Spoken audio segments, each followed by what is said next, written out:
This week on Cartoon Dumpster Dive, we cover the cartoon The Ripping Friends. It's ripping time!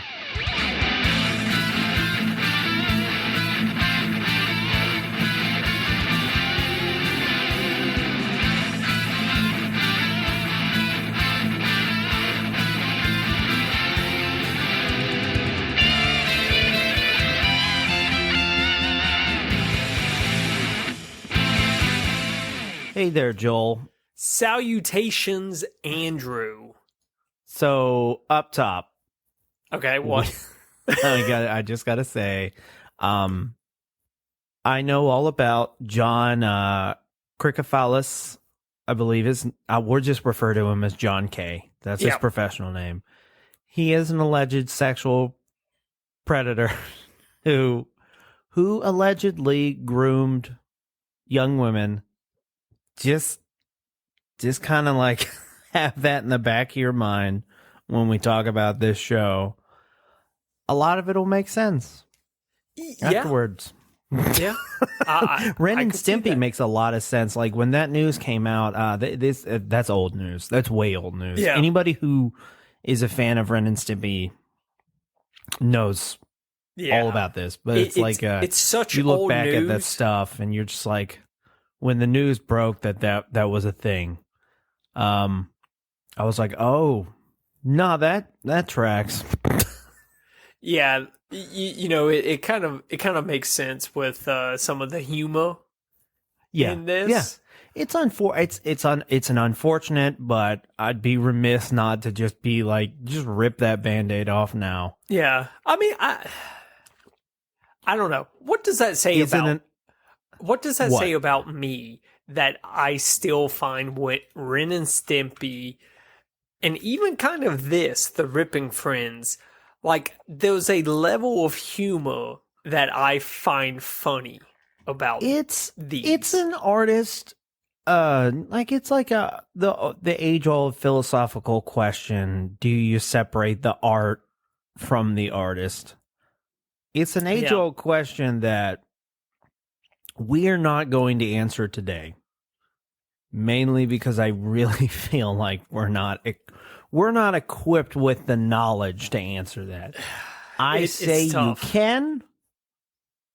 I don't know if I'm wrong. I don't know if what hoops you have to jump through.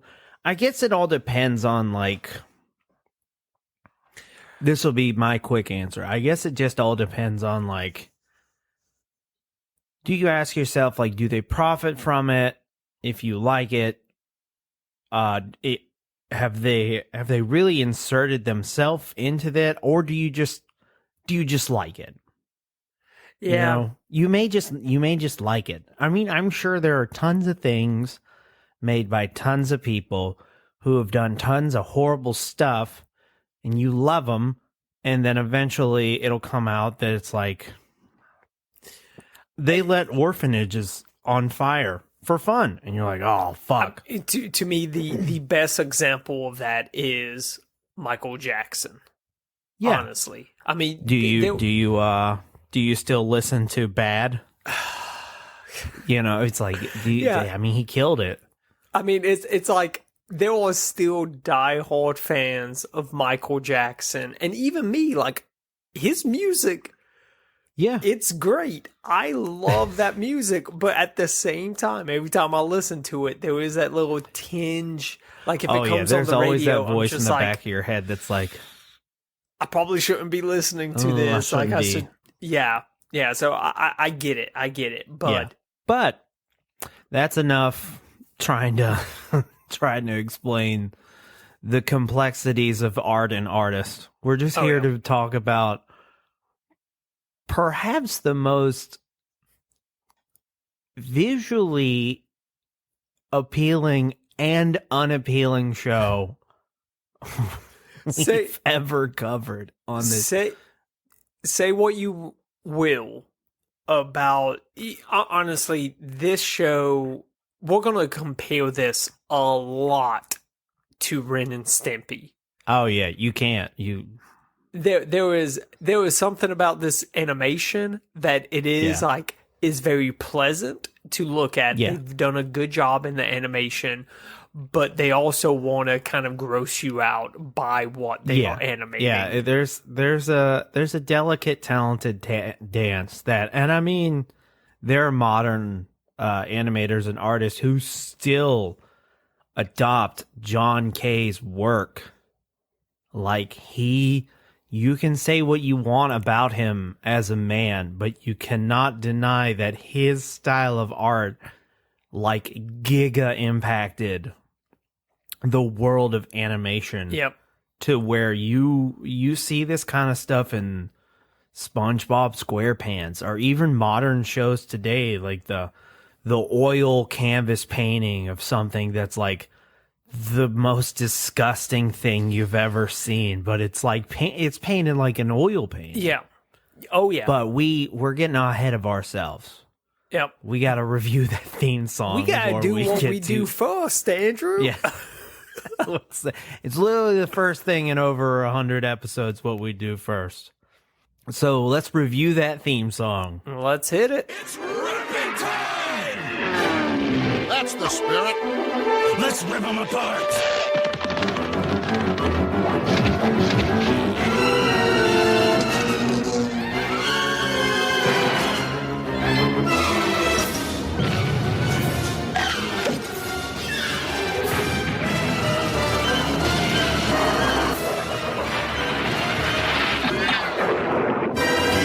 Very superhero-y. It is. And honestly, if we're just looking at theme songs, rating theme songs, I'm not going to lie. I kind of love this just from the aesthetic of it's quick and simple. Yeah. It's getting its point across. Like you said, a very superhero theme song, which this is what this is about. I mean, you just kind of get clips of like action through the entire sequence. It's a very 1950s feel of a show too. I love that about it. And I think that's what helps this show a lot. Yes. So I honestly, Andrew, people can call me crazy. I like this theme song. I'm going to give it a 7.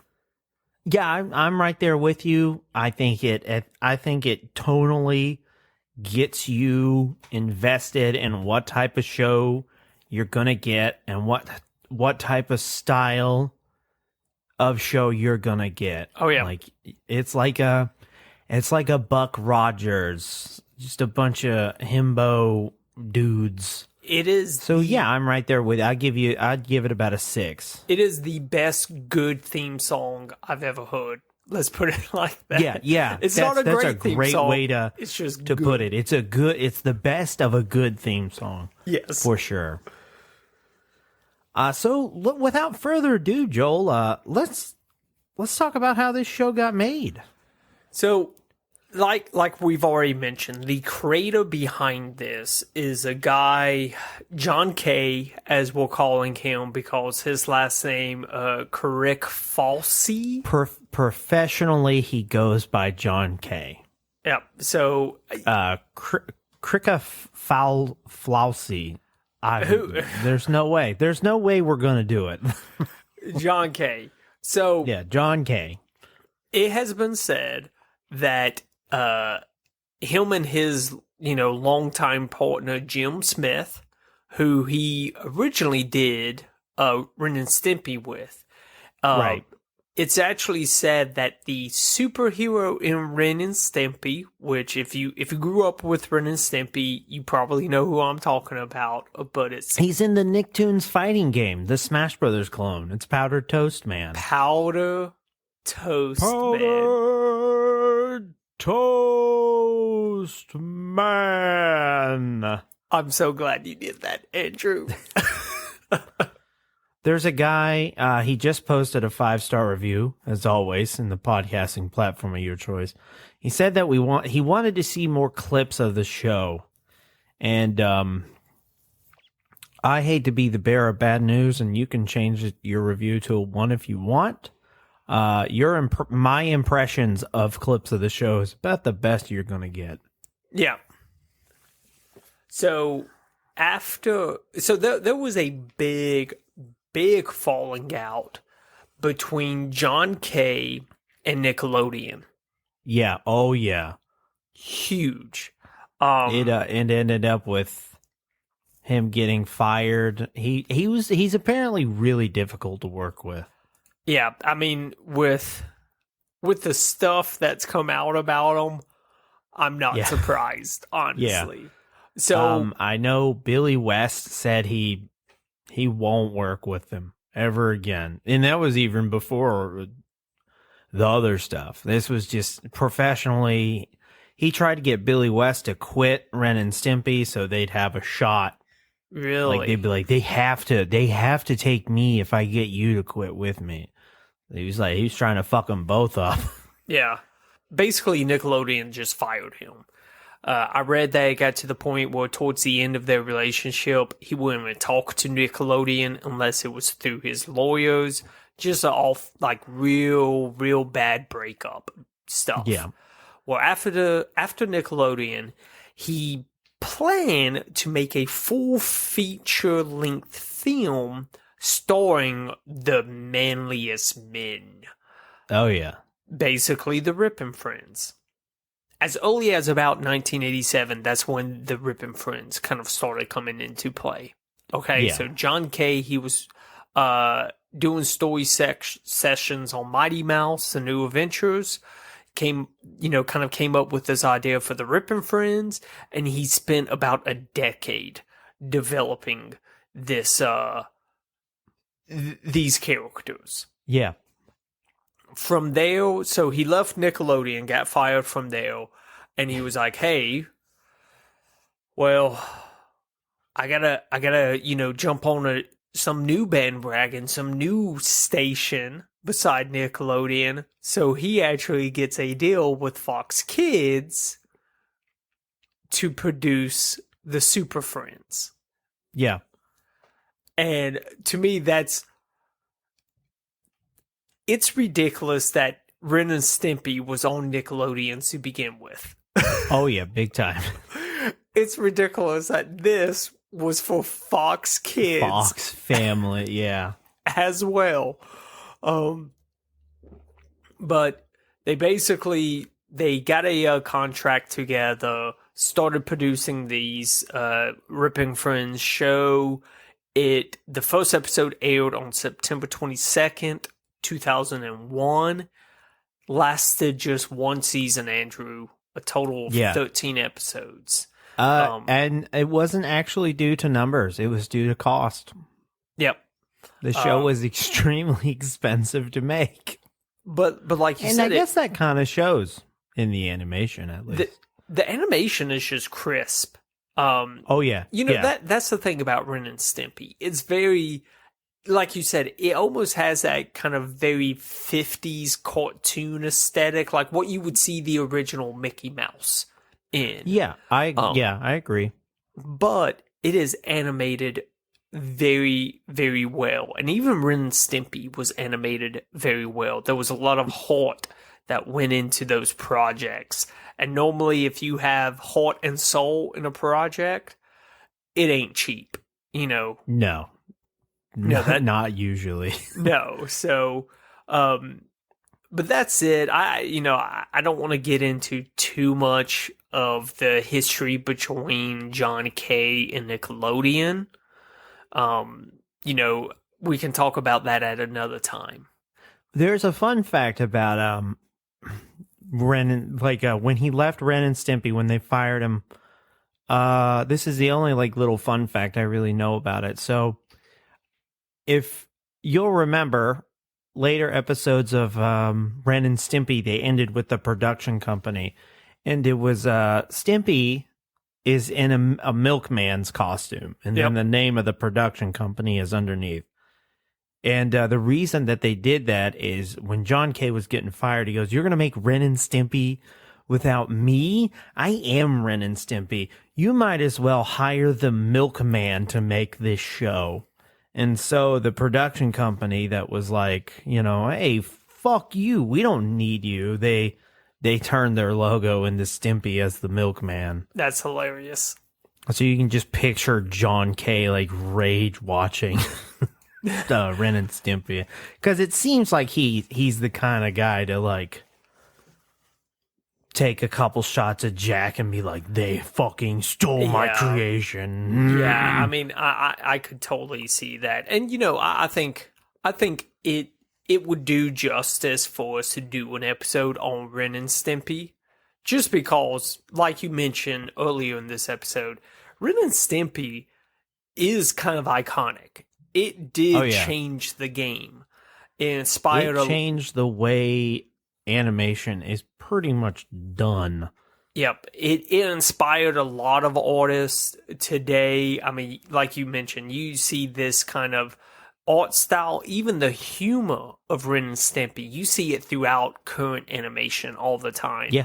So I definitely say we need to make it, a special 5th episode, whatever it is, but we'll definitely talk about Ren and Stimpy down the road. We'll put it on the list. We got a bunch of requests coming coming in.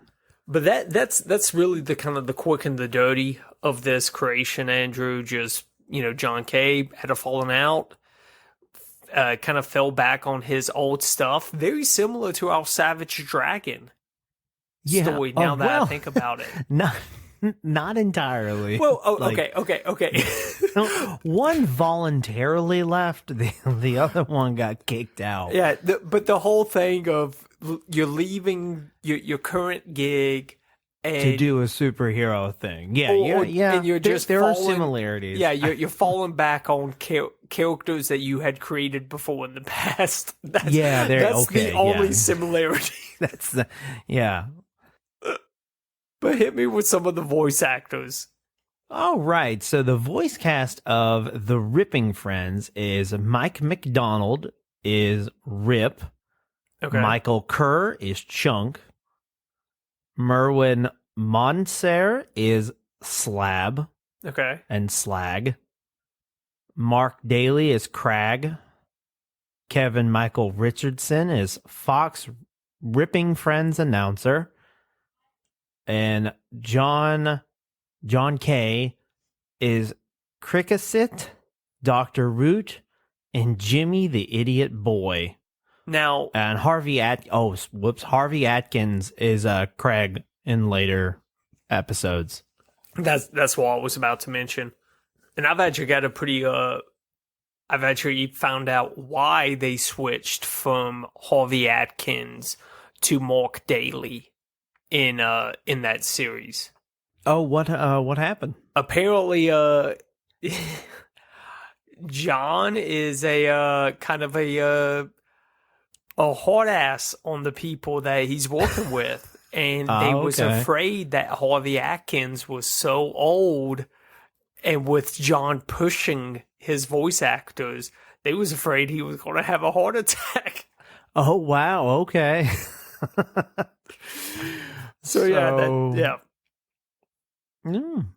Interesting. So for their other works, we have Mike McDonald is the Mouse King in the 1990 movie The Nutcracker. Okay. We have Michael Kerr was additional crew in the SpongeBob movie Sponge Out of Water. Merwin Monser is Stan in The Recruit. Mark Daly is a TV reporter in the movie The Life Before This. Okay. Kevin Michael Richardson is Kamek in the Super Mario Brothers movie. All right. John K. is Ren Hoek in the Ren and Stimpy show. Yeah. And finally, Harvey Atkin is Morty in the movie Meatballs. So let's get into this show. It has a wild cast of characters. Yes. We have Crag. He's the one you kind of hear in the beginning. He's the leader of the Ripping Friends. We have Slab, who's Crag's right-hand man. Okay. Chuck Nugget, he's the youngest member of the Ripping Friends. And Rip is the hothead of the Ripping Friends. Okay. They have like their little assistant, Jimmy the idiot boy. He's an idiot boy. We have He-Mom, the ripping friend's father. What the? Sir Sitaraset is the evil dictator of Euroslavia. He's one of the few reoccurring antagonists in this show. Okay. The first episode is about the ingestible wad. It's about a gum that comes to life with like X-ray visions. Turns him into and he sucks the moisture out of people. Because and it turns them into gross zombies. Because like Ren and Stimpy, this show is a disgusting show, but in a good way, like it's meant to be. The best way to describe the animation of this show and shows that John K. has made is it's the rubber hose era of animation, but everybody's got bones anyway. Okay. Because you really like when you see, because like what, you look at Looney Tunes and when they get smushed like a pancake or blown up, like they just get like, Daffy Duck's like duck bill goes backwards, or they get as flat as a pancake and walk around or turn into an accordion. But like there's a good one where they're training and Slab jumps on a grenade and the grenade blows him up, but it like arches his spine and you see all of his different vertebrae on the outline of his skin and stuff like they got like rubber hose stuff is like they're empty. They look like rubber hoses. But this one, it's like they're clearly full of meat. So when they get hit, you see that meat and it has such a weight to it. And I think because Ren and Stimpy are like, it's a cartoon cat and a cartoon dog, it's not that hard to look at. But these are men. Like, these are like grotesque, muscular men. They are the so when manliest stuff men. happens to them, it's really, really impactful. I watched one episode, and they had some other superhero in it, like Poop Man or Pooper Man or something Pooper like Man, that. yeah. But he used his binocular vision. Yeah. And all it was he was just like, I'll use my binocular vision. And it was like his face was a helmet, and it raised up to expose just his like skull and his eyeballs, and they stretched out to get about 6 inches away from the thing he wanted to see.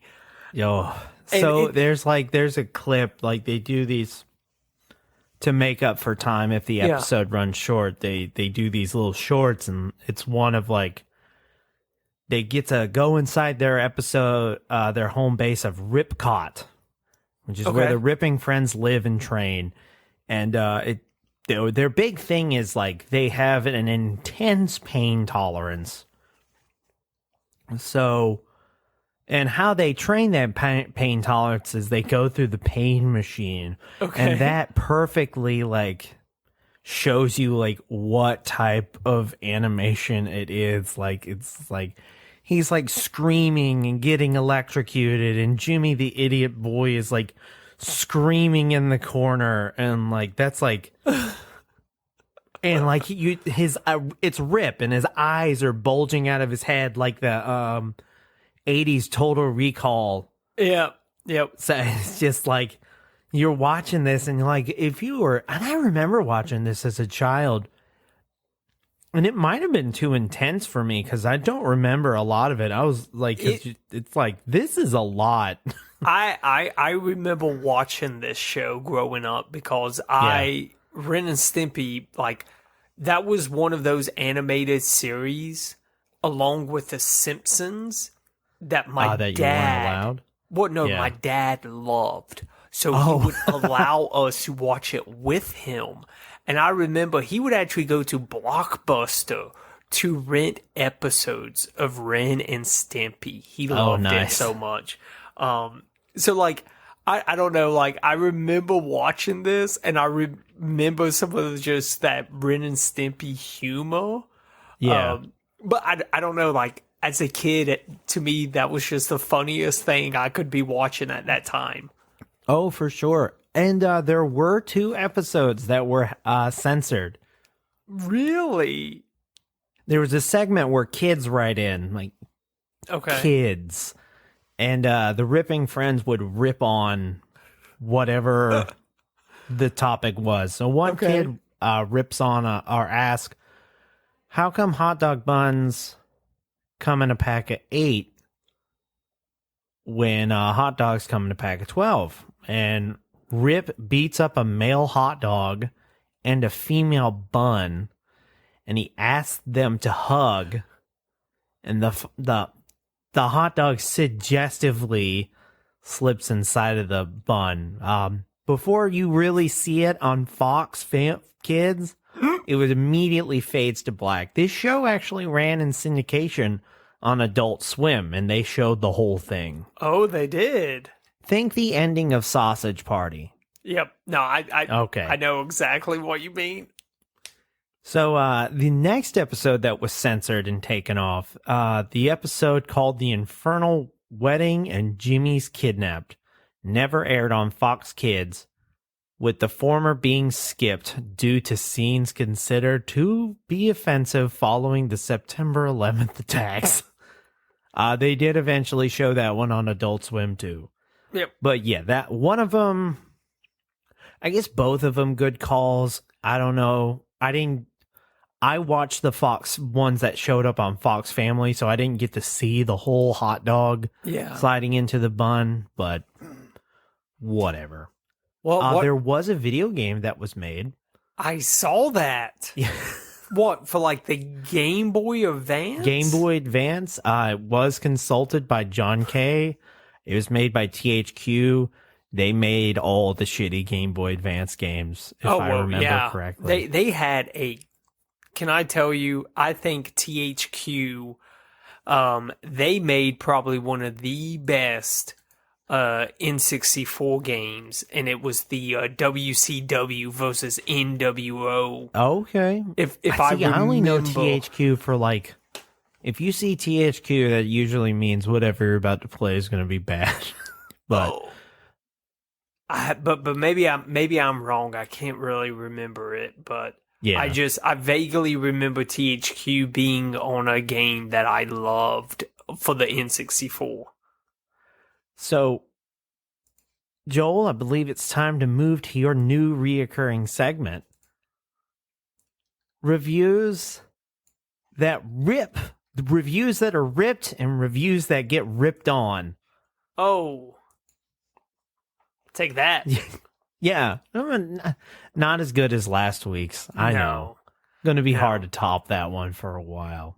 So this actually has a 6.3 out of 10 rating on IMDb out of 489 reviews. So it's enough not people. Too bad. Yeah, I was about to say enough people. They like it or hate it enough to be like, hey, here's some stuff on it. Now, there are really no recent reviews. Okay. That actually have like a rating system. The most recent review is actually from this year, but it's an 8 out of 10. It's longer than I want to read, honestly. Yeah. So I'm just going to grab one that doesn't have a review.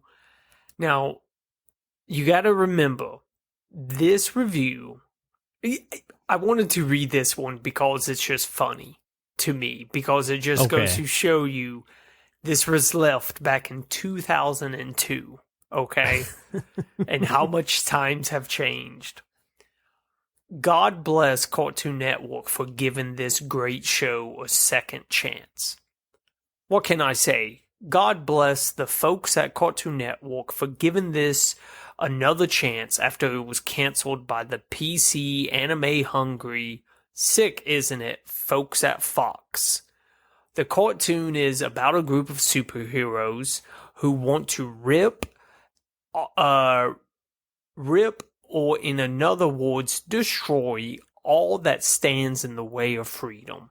Other characters include Jimmy and the Ripping Friends, Foster Mom, He-Mom, LOL.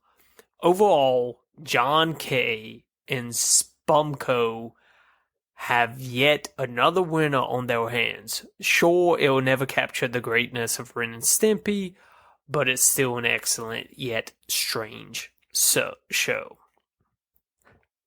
Yeah, those liberals at Fox News, or Fox, excuse me. It just goes to show you how much things can change. Yeah, but yeah, sure. I love that. But that's the reviews. It definitely. This is what I've noticed about the fans and the following of this show. It is just right in line with Ren and Stimpy. Did you like? If you like Ren and Stimpy, you'll like this show for sure. Exactly. Like going back and watching it, it was impossible to find. Like I think it took a while, but you can find it. You can also purchase the DVD. That part is easier to find if you really, really don't like looking through the internet. Yeah. Or don't have a very good virus protection software or VPN. You can go and you can just buy the DVD. Yeah. Who knows? Maybe it'll go under streaming someday. Maybe. If it aired on Adult Swim, maybe look for it on HBO Max when they're probably. I mean, the writer's strike is still going. They might throw it up there just to have some content. I was about to say all this stuff. Warner and all of them canceled in the animation studio for HBO and everything else, or Warner Brothers, whatever it's called. Yeah, for sure. I doubt we'll be seeing it. So, what are your closing thoughts on the Ripping Friends?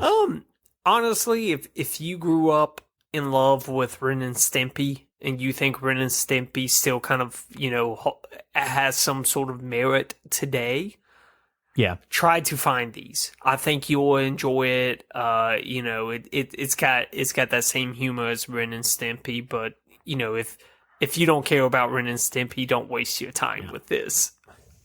If you like buff men getting torn apart, yes, this is the show for you. You will, when it comes to just jack dudes getting fucked up, no show can hold a candlelight to the Ripping Friends. I feel like you just said basically the best advertisement for like a gay porn that's focused on like buff men. I mean, maybe so. Maybe that's where we need to go. You know what I mean? Maybe that's the next step for the Ripping Friends. John K. He was one step away from just making like a all gay buff men hentai, basically. Yeah. Oh, yeah. You ain't kidding on that. But I believe that wraps up the Ripping Friends. If you'd like to support the show, you can go to patreon.com/cartoondd. There we have a $5 tier that gets you all the stickers we've ever made, a pin while supplies last, access to our Discord, and bonus episodes. We have a website, cartoondumpsterdive.com, where you can request a cartoon, request for someone for us to interview, or have two cartoons go head-to-head in a junkyard brawl. We have a Twitter handle, CartoonDD. We have a Facebook, Instagram, and TikTok, all Cartoon Dumpster Dive. And as always, we love a 5-star review of from the podcasting platform of your choice, so our podcast doesn't get ripped apart by other podcasts in the sea. Have a great rest of your week. See you.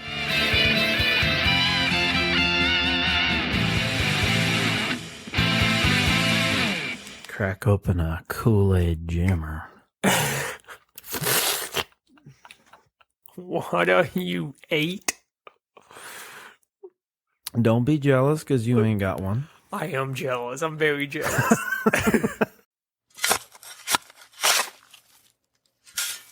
This has been a Lug Hole podcast.